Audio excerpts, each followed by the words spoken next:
Hello everyone, competitive sociology के भाग 29 में आपका स्वागत है।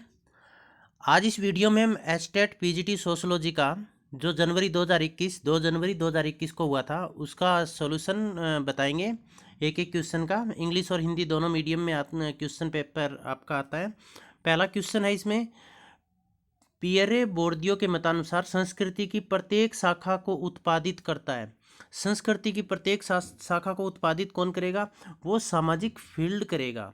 सामाजिक फील्ड है वही संस्कृति का उत्पादक है पियरे बोर्दियो के अनुसार। इस क्वेश्चन पेपर में जो निशान लगे हुए हैं उन निशानों पर आप ना जाइएगा, क्योंकि वो हो सकता है गलत भी हो। हम आपको एक एक क्वेश्चन को हल करके बता रहे हैं। जब सामाजिक जीवन को निर्देशित संचालित करने वाले नियम असफल होते हैं तो वो कौन सी आत्महत्या कहलाती है?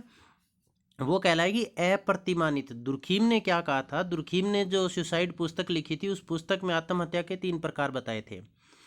उसमें अप्रतिमानित आत्महत्या वो थी भी समाज के अंदर एकदम बहुत सारी परिवर्तन आ जाते हैं और व्यक्ति को ये पता नहीं होता कि उसे किस तरह से भूमिका निभानी है समाज के मूल्यों के अनुसार। तो वो भूमिका उसकी समाज के मूल्यों के खिलाफ चली जाती है तो वो मानसिक रूप से परेशान रहने लग जाता है और वो आत्महत्या कर लेता है। तो इसको दुर्खीम ने अप्रतिमानित आत्महत्या कहा, एनोमिक सुसाइड। इसके बाद गैमिन सॉफ्ट एवं गैसिल सॉफ्ट के रूप का वर्गीकरण किसके विचारों पर आधारित है? तो टोनीज है। टोनीज ने समाज को 2 भागों में बांटा था, गैमिन सॉफ्ट और गैसिल सॉफ्ट। तो इसका आंसर होगा फर्डिनांड टोनीज। इसके पश्चात अगला है क्वेश्चन अगला अपना, निम्नलिखित में से किस समाजशास्त्री ने सामाजिक व्यवस्था और सामाजिक प्रगति मतलब सोशल फिजिक्स और सोशल स्टेटिक्स का वर्णन किया था? वो किया था अगस्त कॉम्टे ने। इन्होंने जीव शास्त्र से संबंधित करके समाज शास्त्र की विषय वस्तु को 2 भागों में बांटा था। एक था सामाजिक स्थिति शास्त्र और एक सामाजिक प्रगति शास्त्र। सामाजिक स्थिति शास्त्र था वो स्थिरता का प्रतीक था, सामाजिक संस्थाओं का प्रतीक था, और उन संस्थाओं के कार्य से संबंधित था वो सामाजिक गति शास्त्र था। और अगस्त काम्टे ने सामाजिक गति शास्त्र को सामाजिक स्थिति शास्त्र से महत्वपूर्ण माना था। इसके पश्चात अगला क्वेश्चन 95 क्वेश्चन अपना, वर्ग युग्मों में से किस वर्ग युग्म का प्रयोग कार्ल मार्क्स ने द कम्युनिस्ट मैनिफेस्टो में नहीं किया है? तो कार्ल मार्क्स ने एंजल्स के साथ मिलकर 1848 में पुस्तक द कम्युनिस्ट मैनिफेस्टो प्रकाशित की थी। उस पुस्तक में उन्होंने फ्रीमैन, स्लेव, स्वतंत्र मनुष्य और दास, इन 2 वर्गों का भी प्रयोग किया था। गिल्ड मास्टर और जर्मी ने इनका भी किया था। पैट्रिशियन और प्लेबियन भी किया था, लेकिन उन्होंने उच्च और निम्न वर्ग का मतलब अपर और लोअर का उन्होंने वर्णन नहीं किया था। इसके पश्चात अगला क्वेश्चन है, कार्ल पोलानई के अनुसार वह दौर जिसमें आधुनिक समाजों एवं समाजशास्त्र की उत्पत्ति होती है वो क्या कहलाता है? ग्रेट ट्रांसफॉर्मेशन कहलाता है, महान रूपांतरण। ये महान रूपांतरण इसकी पुस्तक का नाम भी है। इसी पुस्तक में उन्होंने अपनी यह थ्योरी बताई है। कार्ल पोलानी की पुस्तक ग्रेट ट्रांसफॉर्मेशन है। उसी पुस्तक के अनुसार इसमें बताया उन्होंने कि वह दौर जिसमें आधुनिक समाज एवं समाजशास्त्र की उत्पत्ति होती है उसको महान रूपांतरण कहा जाता है। इसके पश्चात आगे आप देखिएगा अगला क्वेश्चन, नवीन सामाजिक आंदोलन कौन सा नहीं है? देखिए, ग्रीन सामाजिक आंदोलन हरियाली से संबंधित नवीन है, महिलाओं वाला भी नवीन है, समलैंगिक गे अधिकार आंदोलन है ये भी नवीन है, लेकिन श्रमिक वर्ग का आंदोलन है ये आंदोलन काफ़ी प्राचीन है। तो इसका मतलब क्या होगा? नवीन आंदोलन कौन सा नहीं है? श्रमिक वर्ग का आंदोलन, लेबर क्लास मूवमेंट है वो नवीन आंदोलन नहीं है। इसके पश्चात आप देखिएगा, सन 2020 किसकी 100वीं पुण्यतिथि है? पुण्यतिथि का मतलब इस दिन किसकी डेथ हुई थी?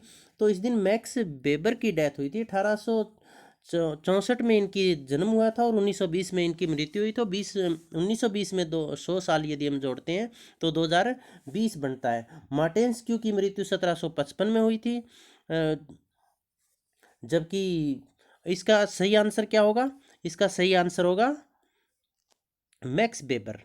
इसके पश्चात आप आगे देखिएगा, निम्नलिखित में से किसने तुलनात्मक समाजशास्त्र को सामाजिक मानव शास्त्र के समान स्वीकार किया है? तो इसका सही आंसर होगा रेडक्लिफ ब्राउन। रेडक्लिफ ब्राउन इसका सही आंसर है। इसके बाद अगला क्वेश्चन है अपना, सबसे प्राचीन वेद कौन सा है? तो सबसे प्राचीन वेद ऋग्वेद है। इसके पश्चात दक्षिण भारत के मैसूर जिले में स्थित रामपुर गांव की सामाजिक व्यवस्था का अध्ययन किसने किया था? तो एम.एन. श्रीनिवासन में किया था, जो उसकी संस्कृतिकरण या ब्राह्मणीकरण अवधारणा के जनक भी माने जाते हैं। इन्होंने कुरुग लोगों का अध्ययन किया था, कुरुग लोगों की सामाजिक स्थिति है उसका अध्ययन इन्होंने किया था। इसके पश्चात निम्नलिखित में से कौन सी विशेषता अथवा तत्व नौकरशाही में परिकलनता या कैलकुलेबिलिटी एवं भविष्यवाणी की क्षमता को स्वीकृत करती है? तो यह आएगा औपचारिक तार्किकता। औपचारिक तार्किकता के आधार पर नौकरशाही के बारे में वो भविष्यवाणी की जा सकती है। निम्नलिखित में से द सोशियोलॉजिकल इमेजिनेशन पुस्तक सी राइट मिल्स की है। इसके पश्चात ये जो सी राइट मिल्स है अमेरिकन समाजशास्त्री थे। निम्नलिखित में से कौन सा तत्व उत्पादक संगठनों प्रोडक्टिव ऑर्गेनाइजेशन में सम्मिलित नहीं है? देखिए, कार्य सामग्री या कच्चा माल आएगा उत्पादन के अंदर, कर्मचारी भी आएंगे, टेक्नोलॉजी भी आएगी, लेकिन सामाजिक प्रक्रिया सोशल फंक्शंस है वो उत्पादन प्रोडक्टिव ऑर्गेनाइजेशन का हिस्सा नहीं है। तो इसका सही आंसर होगा, चौथा आंसर इसका सही होगा, सोशल फंक्शंस। इसके पश्चात विज्ञानों का जो संस्करण बताया था अगस्त काम्टे ने, वो विज्ञानों के संस्करण का कौन सा हिस्सा नहीं है? तो इसमें हम देखेंगे अगस्त काम्टे ने गणित को भी शामिल किया था, खगोल शास्त्र को शामिल किया था, भौतिक शास्त्र को शामिल किया था, रसायन शास्त्र को शामिल किया था, प्राणी शास्त्र को शामिल किया था और समाज शास्त्र को इन्होंने शामिल किया था। इन 6 विज्ञानों को इन्होंने शामिल किया था। तो इसका सही आंसर आएगा अर्थशास्त्र भी। अर्थशास्त्र को इन्होंने इसमें शामिल नहीं किया था। अगला क्वेश्चन है हमारा, माइंड और स्व सेल्फ एवं समाज के द्वंद्वात्मक संबंधों को किन के विचारों में स्थापित किया गया है? तो इसका सही आंसर होगा हर्बर्ट मीड के विचारों में। इतिहास की भौतिकवादी व्याख्या कार्ल मार्क्स ने निम्नलिखित में से किस समाज के प्रकार का उल्लेख किया था? तो इन्होंने इतिहास को आर्थिक आधार पर समझा था और फिर इसको अलग अलग समाज को, जो युग थे उनको अलग अलग समाजों में बांट दिया था। तो इन्हें आदिम समाज, उसके बाद प्राचीन समाज और उसके बाद सामंतवादी समाज का जिक्र किया था, लेकिन कहीं भी परंपरागत समाज का इन्होंने जिक्र नहीं किया था। तो इसका सही आंसर आएगा ट्रेडिशनल सोसाइटी या परंपरागत समाज। इसके बाद आप 8वां क्वेश्चन देखिएगा, निम्नलिखित में से कौन सा विचारक 18वीं शताब्दी के सामाजिक विचारकों से संबंधित नहीं है? इसका मतलब वो विचारक कौन सा है जिनका जन्म 18वीं शताब्दी के बाद या जो 18वीं शताब्दी के बाद में रहा था? तो इसके बारे में हमने ऊपर भी पढ़ा था, मैक्स वेबर, क्योंकि मैक्स वेबर का जन्म, सही आंसर इसका होगा मैक्स वेबर, क्योंकि मैक्स वेबर है वो 19वीं शताब्दी और 20वीं शताब्दी में रहे थे। इनका जन्म 1864 में हुआ था, मृत्यु 1920 में हुई थी। जबकि रूसो का जन्म 1712 में और मृत्यु 1778 में। इसका मतलब ये 18वीं शताब्दी में रहे। मार्टेन्स्क्यू 1689 से 1755 तक, इसका मतलब ये भी 18वीं शताब्दी में रहे। और वाइको है ये भी 1668 से लेकर 1744 तक, इसका मतलब ये भी 18वीं शताब्दी में रहे। तो संबंधित कौन सा नहीं है? मैक्स वेबर नहीं है, जिसकी पुण्यतिथि भी 2020 का हमने ऊपर जिक्र किया था। इसके पश्चात अगला क्वेश्चन है, निम्नलिखित में से समाज के किस प्रकार की विवेचना हर्बर्ट स्पेंसर ने अपने वर्गीकरण में नहीं किया? तो हर्बर्ट स्पेंसर ने कौन कौन से प्रकार बताए? सरल समाज इन्होंने बताया है, मिश्रित समाज बताया, कंपाउंड का मतलब मिश्रित या युग्म समाज, दोहरे मिश्रित समाज इन्होंने बताया है, और तिहरे मिश्रित समाज भी बताया। द्विज का मतलब दोहरे मिश्रित समाज।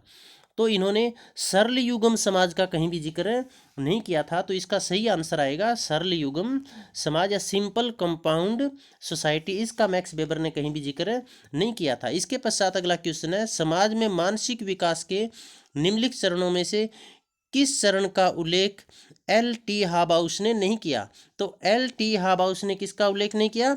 बाद के पश्चिम में प्रत्यावर्तन का इन्होंने कोई जिक्र नहीं किया था। इसके पश्चात अगला क्वेश्चन, व्यक्तिवादी उपागम के संदर्भ में निम्नलिखित में से कौन सी विशेषता मानव जाति ह्यूमन बीइंग की नहीं है? देखिए, ये डिपेंडेंट नहीं है, ये नहीं मानते कि आश्रित, व्यक्तिवादी उपागम व्यक्ति को किसी पर आश्रित होना एक अपमान मानते हैं, एक बेइज्जती मानते हैं। तो व्यक्तिवादी उपागम की विशेषता आश्रित या डिपेंडेंट नहीं है, वो मानते हैं व्यक्ति इंडिपेंडेंट होना चाहिए। इसके बाद अगला क्वेश्चन है हमारा, the coming crisis of western sociology के लेखक एल्विन गाउल्डनर है। आगे देखिएगा, निम्नलिखित में से किसे प्रयोगात्मक विज्ञानों समाजशास्त्र सहित में पद्धति के चरणों के अंतर्गत सम्मिलित नहीं करते हैं? देखिए, जब वैज्ञानिक चरण कौन, इसका तात्पर्य ये क्वेश्चन का, किसी भी वैज्ञानिक पद्धति के चरण कौन कौन से हो सकते हैं? तो समस्या का निर्धारण ये भी है, अवलोकन भी है, अवलोकन मतलब निरीक्षण भी है, हाइपोथेसिस परिकल्पना उपकल्पना का निर्माण करना भी है। तो इसका पद कौन सा नहीं होगा? ये विवरण नहीं होगा। तो इसका सही आंसर क्या आएगा? डिस्क्रिप्शन या फिर विवरण। इसके पश्चात आप आगे देखिएगा, इसमें निम्नलिखित में से किन चरणों को एलेक्स इंकल्स ने समाजशास्त्र के विकास पथों के रूप में बताया है? तो ये इन्होंने समाजशास्त्र की विषय वस्तु के आधार पर इन्होंने बताया था, इसके विकास पथों का वर्णन किया था। वह ऐतिहासिक, अनुभविक और विश्लेषणात्मक, इन तीन पथों का इन्होंने वर्णन किया था। इसके पश्चात अगला क्वेश्चन अपना, निम्न में से किस चरण का उल्लेख, अब अगस्त काम्टे ने मानव विकास के 3 चरणों का उल्लेख किया, मानव के बौद्धिक विकास का। तो वो कौन कौन से थे? थियोलॉजिकल स्टेज, मेटाफिजिकल स्टेज और पॉजिटिविस्टिक स्टेज थी। परंतु उन्होंने कहीं भी दार्शनिक चरण का वर्णन नहीं किया। तो इसका सही आंसर आएगा ए, दार्शनिक चरण। इसके पश्चात आप देखिएगा अगला, निम्नलिखित में से कौन भारतीय समाजशास्त्री बम्बई स्कूल ऑफ सोशियोलॉजी से संबंधित है? इनमें से कौन से संबंधित हैं? तो इसमें कौन से संबंधित है? AR देसाई, क्योंकि AK शरण लखनऊ से हो गया, आंध्र बिताई दिल्ली से हो गया। इसका सही आंसर क्या होगा? AR देसाई होगा, जो कि बम्बई स्कूल ऑफ सोशियोलॉजी से संबंधित है। आगे देखो, निम्नलिखित में से किस विचारक ने गैर समाजशास्त्रीय विवेचन डिस्कोर्स के अंतर्गत वृत्त समाजशास्त्रीय दृष्टियों की व्याख्या नहीं की है? तो ये व्याख्या किसने की? नहीं की, ये नहीं की, इमाइल दुर्खीम ने। देखो, अरस्तु, प्लेटो और होब्स, ये तीनों इनने इसकी व्याख्या की थी, परंतु दुर्खीम ने इनकी व्याख्या नहीं की थी। तो इसका सही आंसर होगा दुर्खीम। इसके पश्चात अगला क्वेश्चन, निम्नलिखित में से किसका मत है कि परिस्थिति समूहों का अस्तित्व वर्ग संघर्ष को समाप्त नहीं करता है? तो इसका सही आंसर आएगा, रैंडल कॉलिंस ने ये बात कही थी, रैंडल कॉलिंस ने। इसके पश्चात निम्नलिखित में से कौन सा कारक आधुनिकता के उभार में परिवर्तन का मुख्य पहलू नहीं है? तो इसमें मुख्य पहलू नहीं है इसका, देखिएगा, औद्योगिकरण तो आधुनिकता का कारण है, औद्योगिकरण आधुनिकता को बढ़ावा देता है। इसके पश्चात तार्कीकरण भी है, राष्ट्र राज्यों का उभार भी हो रहा है। लेकिन ये जो तीसरा आंसर है, ये इसका राइट आंसर होगा बी, ये आधुनिकता के उभार में परिवर्तन का मुख्य पहलू नहीं है। इसके पश्चात अगला क्वेश्चन आप देखिए, 120वां जो क्वेश्चन है अपना, निम्नलिखित में से किसने सामाजिक सत्रीकरण की डेफिनेशन है? सामाजिक सत्रीकरण का अभिप्राय व्यक्तियों के मध्य विद्यमान विभेदीकृत क्रम विन्यास से है। ये व्यक्ति दी गई सामाजिक व्यवस्था को निर्मित करते हैं। ये डेफिनेशन किसकी है? टालकट पार्सन्स ने ये बात कही है, ये डेफिनेशन टालकट पार्सन्स की है। निम्नलिखित में से किस क्षेत्र जोन की विवेचना इरावती कर्वे ने किनशिप मैप ऑफ इंडिया में की? तो ये पूर्वोत्तर क्षेत्र की इन्होंने, नॉर्दर्न ईस्ट क्षेत्र की इन्होंने की थी। तो ये सही आंसर होगा इसका, पूर्वोत्तर क्षेत्र। और इरावती कर्वे प्रथम भारतीय मानववादी समाजशास्त्री भी महिला भी मानी जाती है। निम्नलिखित में से भारतीय विश्वविद्यालयों में किस में सन 1917 में समाजशास्त्र विषय की शुरुआत की गई थी? देखिए, 1914 में बम्बई विश्वविद्यालय में शुरुआत की गई थी, फिर 1917 में कलकत्ता विश्वविद्यालय में इसकी शुरुआत की गई थी, और ब्रजेंद्र नाथ शील की अध्यक्षता में की गई थी, और अर्थशास्त्र के साथ समाजशास्त्र पढ़ाया गया था। तो इसका सही आंसर होगा कलकत्ता। इसके पश्चात आप देखो, निम्नलिखित में से किस समाजशास्त्री ने समाजशास्त्र के विषय में 9 वक्तव्यों को प्रस्तुत किया था? 9 वक्तव्यों को प्रस्तुत किया था गिंडीस ने, एंथनी गिंडीस ने। इसके पश्चात अगला क्वेश्चन, निम्नलिखित में से किस विवाह को इरावती कर्वे ने दक्षिणी क्षेत्र में वरीयता विवाह, मतलब प्रेफर्ड मैरिज को प्रस्तुत नहीं किया? वरीयता विवाह में किसको शामिल इन्होंने नहीं किया?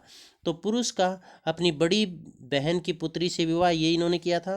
पुरुष का अपने पिता की बहन की पुत्री का, ये भी इन्होंने किया था। देखिए, दक्षिण क्षेत्र में विवाह के बारे में बताया इरावती कर्वे ने।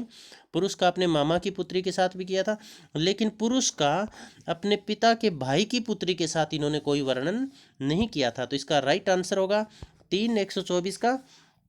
आगे, समूह व्यक्ति के पूर्व अस्तित्व में है तथा प्रकार्यरत है, ये इसका अभिप्राय क्या है? इसका अभिप्राय है ग्रुप पेरियरिटी, मतलब जो समूह है उसे वही सर्वश्रेष्ठ है, उसी को वरीयता दी जाती है। तो इसका सही आंसर एक होगा। 126, जब हम कहते हैं कि निर्धनता अशिक्षा का कारण बनती है, इसका मतलब निर्भरता किसके ऊपर अशिक्षा किसके ऊपर निर्भर होगी? निर्धनता के ऊपर निर्भर होगी। निर्भर का मतलब आश्रित, तो ये कौन सा चर हो गया? आश्रित चर। 126 का सही आंसर ए होगा। इसके बाद निम्नलिखित में से कौन सी प्रथा गर्भावस्था से संबंधित है? ये सहकष्टी अवस्था। इसमें क्या होता है, जब महिला के गर्भ में बच्चा होता है और जब प्रसव के दौरान जो पीड़ा वो सहन करती है, बिल्कुल उसी तरह से उसके पति को भी एक कमरे में अलग रखा जाता है और वो सारे पथ परहेज जो महिला के द्वारा किए जाते हैं वो सारे उसके पति के द्वारा किए जाते हैं। तो इसका मतलब क्या हुआ? इसे सहकष्टी, मतलब उस जो महिला कष्ट सहन करती है प्रसव के दौरान, वही सेम कष्ट, उसी तरह का कष्ट पति के द्वारा भी महसूस किया जाता है। तो 127 का सही आंसर सहकष्टी। एक परिवार इकाई जिसमें तलाक व विवाह के परिणाम स्वरूप एक अथवा अधिक सौतेले माता पिता सम्मिलित होते हैं, तो ये पुनर्रचित परिवार होगा। कौन सा परिवार कहलाएगा? पुनर्रचित परिवार, क्योंकि एक्सटेंडेड फैमिली होता है जिसमें बहुत सारे सदस्य होंगे, जिसमें ब्लड रिलेशन वाले होंगे, इसके अलावा दूसरे सदस्य भी होंगे। संयुक्त परिवार में 2 या 2 से अधिक पीढ़ियाँ, या फिर 3 पीढ़ियाँ, या फिर 2 या 2 से अधिक विवाहित जोड़े जिसके अंदर होंगे। और एकल अभिभावक परिवार जिसमें सिंगल पेरेंट्स फैमिली जो कहलाएंगे। एक अकेंद्रित अनफोक्स्ड अंतःक्रिया और केंद्रित फोक्स्ड अंतःक्रिया के रूप में सामाजिक अंतःक्रिया का वर्गीकरण किसने किया था? इरविंग गॉफमैन ने किया था। इसका सही आंसर इरविंग गॉफमैन होगा। अगला देखो, गुन्नार मिर्डल के अनुसार सामाजिक परिवर्तन में विकास के साथ कौन सी स्थिति संबंधित नहीं है? देखिए, विकास और सामाजिक परिवर्तन आउटपुट व आय के कारण हो, जितनी आय होगी उसका परिवर्तन भी होगा, विकास भी होगा। जीवन यापन का स्तर अपना कैसा है, सामाजिक परिवर्तन उससे भी निर्धारित होगा, सामाजिक संस्थाओं से भी होगा। लेकिन उन्होंने कहा है भी कौन सा संबंधित नहीं है, तो वो कौन सा संबंधित नहीं है? राजनीति के प्रति अभिवृत्ति है, ये संबंधित नहीं है। इसके बाद अगला क्वेश्चन, सिगमंड फ्राइड ने के मतानुसार मानव मस्तिष्क की विवेचना से संबंधित निम्न में से कौन सा नहीं है? देखिए, सिगमंड फ्राइड ने अनकॉन्शियस का भी प्रयोग किया, इन्होंने कॉन्शियस का भी प्रयोग किया था, अनकॉन्शियस का भी प्रयोग किया था, प्री कॉन्शियस का भी प्रयोग किया था, लेकिन इन्होंने अधिचेतना या फिर सुपर कॉन्शियस का इन्होंने प्रयोग नहीं किया था। तो इसका सही आंसर होगा अधिचेतना। समाजीकरण की प्रक्रिया में निम्नलिखित में से किस चरण की चर्चा पियाजे ने नहीं की है? तो पियाजे ने पोस्ट ऑपरेशनल स्टेज की चर्चा नहीं की है, मतलब पश्च संक्रियात्मक अवस्था की इन्होंने कोई चर्चा नहीं की है।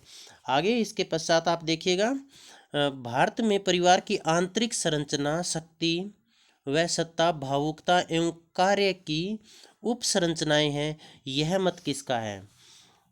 तो यह मत है एलिन रोस का। एलिन रोस ने यह बात कही है। निम्नलिखित में से किस विद्वान ने राष्ट्र का एक काल्पनिक समुदाय के रूप में परीक्षण किया? तो राष्ट्र को एक काल्पनिक समुदाय के रूप में मानने वाले विद्वान हैं, वो हैं बेनेडिक्ट एंडरसन।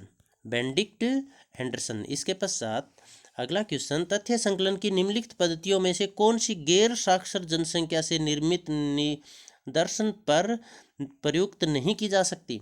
इसका मतलब क्या हुआ? अनपढ़ व्यक्तियों पर, जो पढ़े लिखे नहीं है, उनमें से इनमें से कौन सी विधि प्रयोग नहीं की जा सकती? अवलोकन की जा सकती है, क्योंकि उनका हमें केवल बाहर से देखना है उन लोगों को।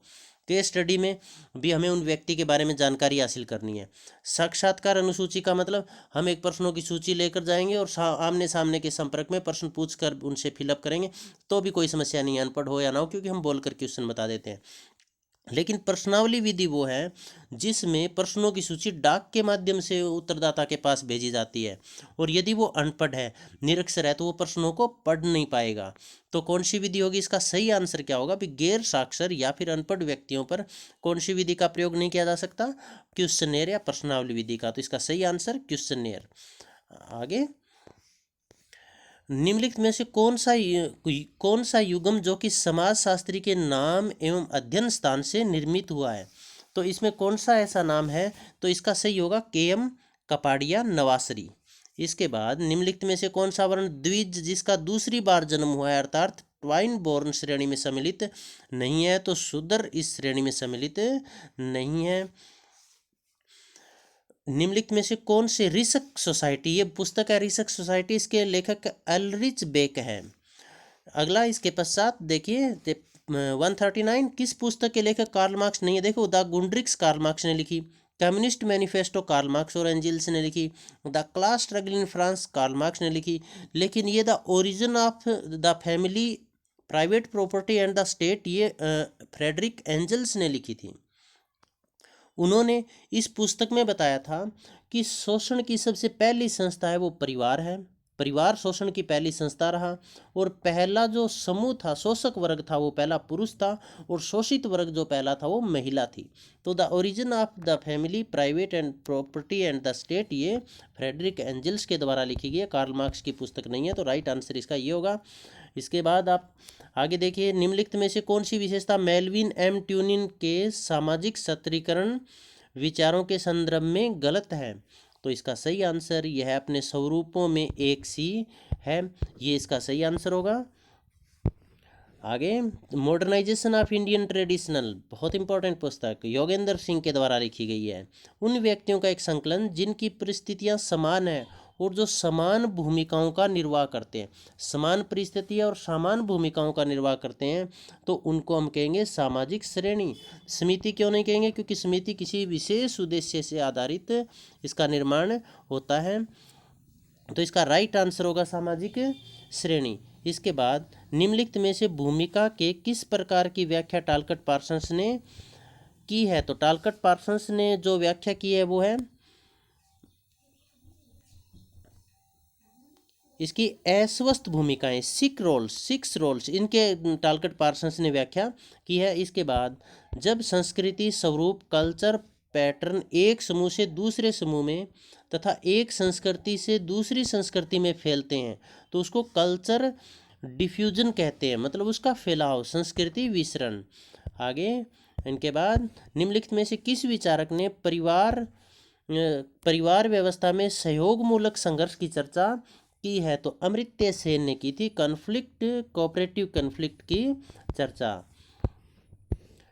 वर्तमान में सन 2020 में भारतीय समाजशास्त्र परिषद का अध्यक्ष कौन है? तो इसका अध्यक्ष परमजीत जज है। एक निम्न जाति के पुरुष का एक उच्च जाति की महिला से हिंदू समाज में विवाह प्रतिलोम विवाह कहलाता है। कैसे? जैसे मान लीजिए ये बताया हम पढ़ते हैं, जैसे सबसे पहले आर्य भारत के अंदर आए थे आक्रमण करके। तो आर्य जब भारत के अंदर आए थे तो यहाँ भारत में उन्होंने जो सुंदर लड़की दिखाई देती थी उनके साथ वो शादी कर लेते थे। इसका मतलब आर्य अपने आप को श्रेष्ठ समझते थे, वो किसी और दूसरे जो भारतीय थे उनको निम्न समझते थे। तो आर्य उच्च जाति का लड़का भारतीय निम्न जाति की लड़की से शादी करते थे, उस समय उसको अनुलोम विवाह कहा गया। और यदि कोई निम्न जाति का लड़का आर्यों की लड़कियां उच्च जाति की लड़की से शादी कर लेता तो उसको प्रतिलोम विवाह। तो ये इसका आंसर आएगा प्रतिलोम विवाह। इसके बाद समाजशास्त्रियों में से यह किसका मत है कि सभी सामाजिक अंतःक्रिया विनिमय एक प्रकार है? ये जी होमन्स, सामाजिक विनिमय का सिद्धांत था वो जी होमन्स का था।